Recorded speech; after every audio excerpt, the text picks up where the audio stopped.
नमस्कार मित्रों, आप सभी का मेरे चैनल में बहुत बहुत स्वागत है।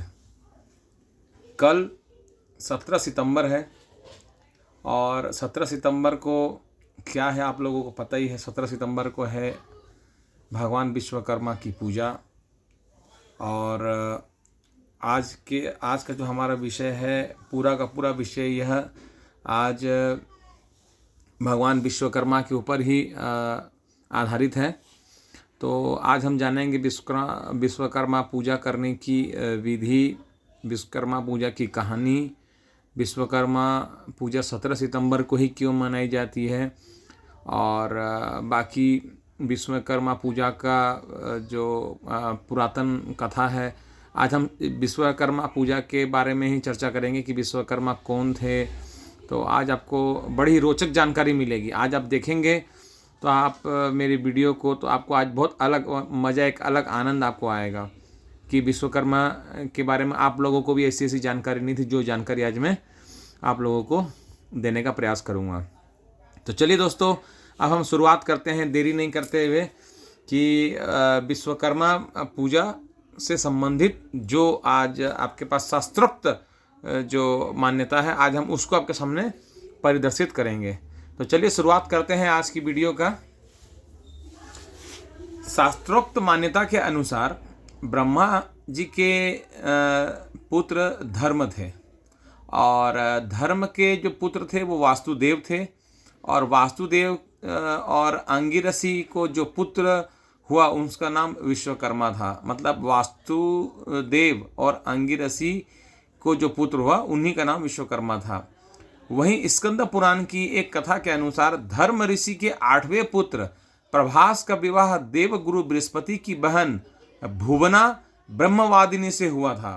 तो भगवान विश्वकर्मा इन्हीं भुवना ब्रह्मवादिनी के पुत्र हैं। तो ये दोनों अलग अलग मान्यताएं हैं। तो महाभारत में इनके जन्म का जो उल्लेख मिलता है, वराह पुराण के अनुसार ब्रह्मा जी ने विश्वकर्मा को धरती पर उत्पन्न किया। विश्वकर्मा ने धरती पर महल, हवेली, वाहन, शस्त्र आदि का निर्माण किया। विश्वकर्मा जी ने इंद्रपुरी, द्वारिका, हस्तिनापुर, स्वर्गलोक, लंका आदि का भी निर्माण किया। ये एक जो नाम जो मैं आपको बता रहा हूँ, इस नाम से आप सर्वविदित हैं। ये नाम आपका सब सुना हुआ है। ये जितने भी नाम मैंने आपको बताया सब विश्वकर्मा जी के द्वारा बनाए हुए थे। इसलिए प्रत्येक वर्ष विश्वकर्मा जन्मोत्सव पर औजार, मशीनों और औद्योगिक इकाइयों की पूजा की जाती है। जगन्नाथपुरी में जगन्नाथ मंदिर का निर्माण, पुष्पक विमान का निर्माण, मतलब जगन्नाथ मंदिर का निर्माण और पुष्पक विमान कहाँ था? रावण के पास था। का सभी देवताओं के महल का निर्माण, कर्ण के कुंडल का निर्माण, विष्णु के सुदर्शन चक्र का निर्माण, भगवान शंकर के त्रिशूल का निर्माण आदि भी विश्वकर्मा जी के द्वारा ही किया हुआ माना जाता है। देखिए कितनी अच्छी अच्छी बातें आज मैं आपको बता रहा हूँ, जो शायद आपको नहीं पता होंगी। धर्म ग्रंथों के अनुसार भगवान विश्वकर्मा ने देवी देवताओं के महलों में शिल्पकारी करने के साथ ही अस्त्र शस्त्र भी बनाए। यही वजह है कि विश्वकर्मा पूजा के दिन मशीनों व लोहे के सामानों की पूजा की जाती है। इस दिन लोग अपने कार्यालय में मशीनों की पूजा करते हैं ताकि बरकत हो। सनातन धर्म के पंचांग के अनुसार प्रत्येक व्रत व त्यौहार की जो तिथि है और अंग्रेजी माह की जो डेट है वह हर साल बदल जाती है। लेकिन आप हमेशा ये देखे होंगे कि विश्वकर्मा पूजा हमेशा 17 सितंबर के दिन ही मनाई जाती है। ऐसे में कई लोगों के मन में सवाल जरूर आता होगा कि आखिर विश्वकर्मा पूजा की जो तारीख है, जो डेट है, वो क्यों नहीं बदलती? वो अंग्रेजी के 17 सितंबर को ही क्यों मनाई जाती है? तो आइए इसके पीछे का जो रहस्य है हम वो जानने का प्रयास करते हैं कि क्यों नहीं बदलती है विश्वकर्मा भगवान की पूजा की जो तारीख है, डेट है। भगवान विश्वकर्मा जी के जन्म के बारे में बहुत सी मान्यताएं हैं। वहीं कुछ धर्मशास्त्रियों का मानना है कि भगवान विश्वकर्मा का जन्म अश्विनी मास में कृष्ण पक्ष को हुआ था। जबकि दूसरी तरफ लोग कहते हैं कि इनका जन्म भाद्र मास की अंतिम तिथि को हुआ था। वहीं जन्म तिथि से अलग अलग ऐसी मान्यताएं निकली जिसमें विश्वकर्मा पूजा को सूर्य के परागमन के अनुसार तय किया गया। यह दिन बाद में सूर्य संक्रांति के दिन रूप में मनाया जाने लगा। तो लगभग हर साल 17 सितंबर को ही यह पड़ता है, इसलिए इस दिन पूजा पाठ की जाने लगी। व्यवसायी कर्मी इस दिन को काफ़ी महत्व देते हैं और पूजा के बिना अपना काम जो शुरू नहीं करते हैं। वैवाहिक जीवन वाले लोग अपने पत्नी के साथ पूजा करते हैं। कहा जाता है कि भगवान विश्वकर्मा ने सृष्टि की रचना में ब्रह्मा जी की मदद की थी और उन्हीं के आदेश पर पौराणिक नगरी और राजधानियों का निर्माण किया था। पुराणों के मान्यता के आधार पर भगवान विश्वकर्मा की पत्नियां थी जिनका नाम था रति, प्राप्ति और नंदी। इनकी 3 पत्नियां थी। मान्यताओं के आधार पर भगवान विष्णु का सुदर्शन चक्र, भगवान शंकर का त्रिशूल और यमराज का कालदंड का निर्माण भी भगवान विश्वकर्मा ने किया था। ये आप लोगों को पता नहीं होगा, यमराज के हाथ में जो कालदंड रहता है वो भी भगवान विश्वकर्मा के द्वारा ही निर्मित है।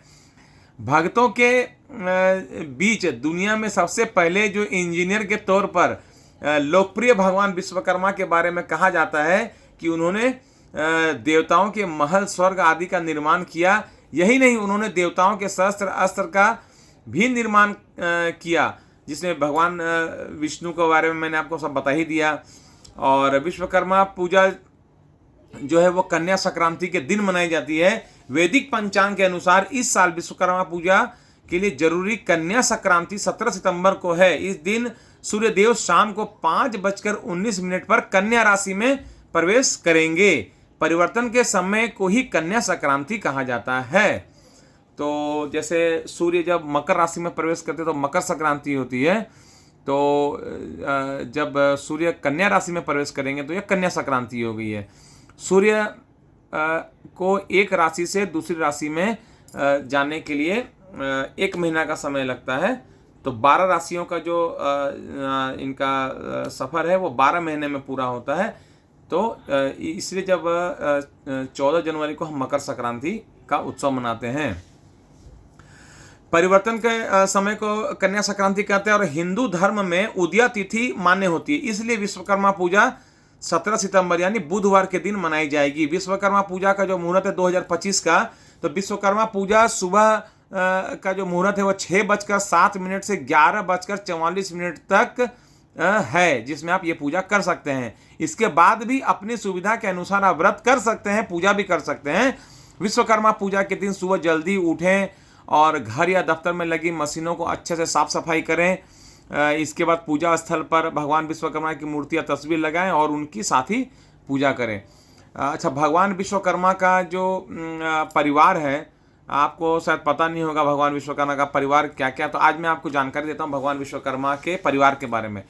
तो विश्वकर्मा के पुत्र से उत्पन्न हुए महान कुल राजा प्रियव्रत ने विश्वकर्मा की पुत्री बहिष्मति से विवाह किया था, जिन्हें अग्निघ्र, यज्ञबाहु, मेघातिथि आदि 10 पुत्र उत्पन्न हुए।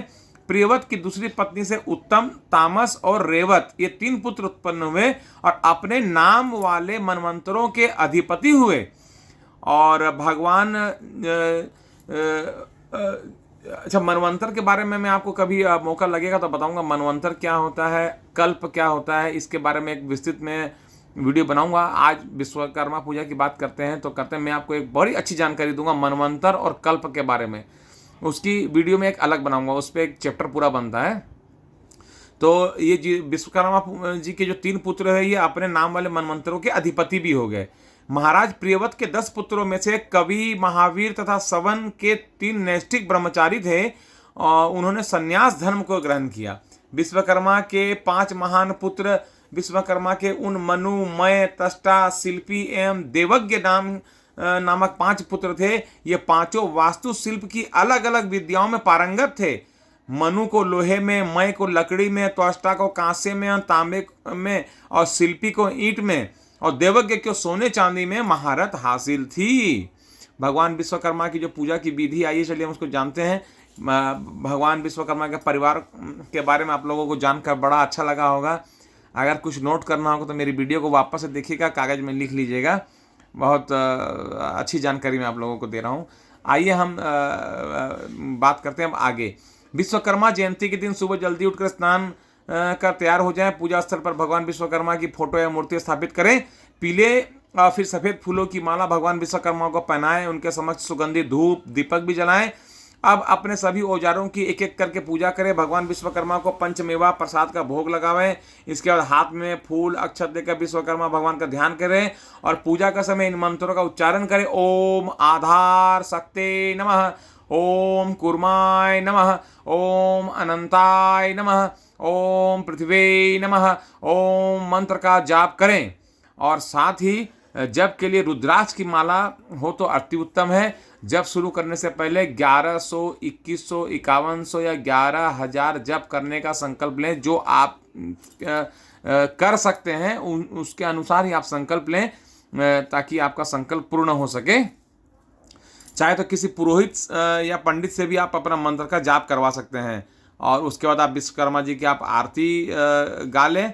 और आरती करने के बाद विश्वकर्मा जी की जो कथा है, छोटी सी कथा है, चलिए मैं आपको कथा सुनाता हूँ। सूत जी बोले, प्राचीन समय की बात है। मुनि विश्वामित्र के बुलावे पर मुनि और सन्यासी लोग एक स्थान पर एकत्र हुए सभा के लिए। सभा में मुनि विश्वामित्र ने सभी को संबोधित किया। मुनि विश्वामित्र ने कहा, हे मुनियों, आश्रम में दुष्ट राक्षस यज्ञ करने वाले हमारे लोगों को अपना भोजन बना लेते हैं, यज्ञों को नष्ट कर देते हैं, जिनके कारण हमारे पूजा पाठ ध्यान आदि में परेशानी हो रही है। इसलिए अब हमें तत्काल उनके कुकृत्यों से बचने का कोई उपाय अवश्य करना चाहिए।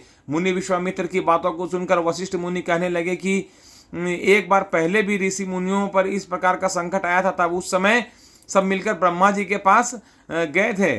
ब्रह्मा जी ने ऋषि मुनियों को संकट से छुटकारा पाने के लिए उपाय बताया था। ऋषियों ने ध्यान पूर्वक वशिष्ठ मुनि की बातों को सुना और कहने लगे, वशिष्ठ मुनि ने ठीक ही कहा है, हमें ब्रह्मदेव के ही शरण में जाना चाहिए। ऐसा सुनकर ऋषि मुनियों ने स्वर्ग की ओर प्रस्थान किया। मुनियों के इस प्रकार कष्ट को सुनकर ब्रह्मा जी को बड़ा आश्चर्य हुआ। ब्रह्मा जी कहने लगे, हे मुनियों, राक्षसों से तो स्वर्ग में रहने वाले देवताओं को भी भय लगता रहता है, फिर मनुष्यों का तो कहना ही क्या है। बुढ़ापे और मृत्यु के दुखों में लिप्त रहते हैं। उन राक्षसों को नष्ट करने में विश्वकर्मा समर्थ है। आप लोग भी विश्वकर्मा की शरण में जाएं। इस समय पृथ्वी पर अग्नि देवता के पुत्र मुनि अगिरा यज्ञों में श्रेष्ठ पुरोहित हैं और जो श्री विश्वकर्मा के भक्त हैं, वही आपके दुखों को दूर कर सकते हैं। इसलिए हे मुनियों, आप उन्हीं के पास जाएं। सूत जी बोले, ब्रह्मा जी के कथन के अनुसार मुनि लोग अंगिरा ऋषि के पास गए और मुनियों की बातों को सुनकर अंगिरा ऋषि ने कहा, हे मुनियों, आप लोग क्यों व्यर्थ इधर उधर मारे मारे फिरते हैं। दुखों को दुख करने में विश्वकर्मा भगवान के अतिरिक्त और कोई समर्थ नहीं है। अमावस्या के दिन आप लोग अपने साधारण जो कर्मों को रोककर भक्ति पूर्वक से विश्वकर्मा की कथा सुनो, उनकी उपासना करो। आपके सारे कष्टों को विश्वकर्मा भगवान अवश्य दूर करेंगे। महर्षि अंगिरा की बातों को सुनकर सभी लोग अपने आश्रमों की ओर चले गए। तत्पश्चात अमावस्या के दिन मुनियों ने यज्ञ किया। यज्ञ में विश्वकर्मा भगवान की पूजा किया और विश्वकर्मा कथा को सुनकर उनका जिसका परिणाम यह हुआ कि सारे राक्षस भस्म हो गए। यज्ञ विघ्नों से रहित हो गया, उनके सारे कष्ट दूर हो गए। और जो मनुष्य भक्ति भाव से विश्वकर्मा भगवान की पूजा करता है, उनकी कथा सुनता है, उनकी आरती उतारता है, उनको भोग लगाता है, वह सभी सुखों को प्राप्त करता है और इस संसार के बड़े पद को भी प्राप्त कर लेता है। तो ये है आज की मेरी छोटी सी एक उपलब्धि, छोटी सी एक प्रयास, उपलब्धि नहीं प्रयास है जो आप लोगों को विश्वकर्मा पूजा के बारे में बताने का। तो दोस्तों, आपको मेरी वीडियो कैसी लगती है आप हमें ज़रूर से बताइएगा, कमेंट कीजिएगा और मेरा उत्साहवर्धन कीजिएगा, ताकि मैं आपके लिए नई नई जानकारी या नई नई वीडियो मैं आप लोगों के लिए लाता रहूं। आप लोग मेरी वीडियो इतनी देर देखें, आप लोगों का अंतर मन अंतर हृदय से बहुत बहुत धन्यवाद। आप लोग मेरे मैसेज कीजिए, मेरी वीडियो पर कमेंट कीजिए और सब्सक्राइब कीजिए सबसे पहले मेरे चैनल को। आप लोगों का बहुत बहुत ही धन्यवाद। सनातन धर्म की जय हो।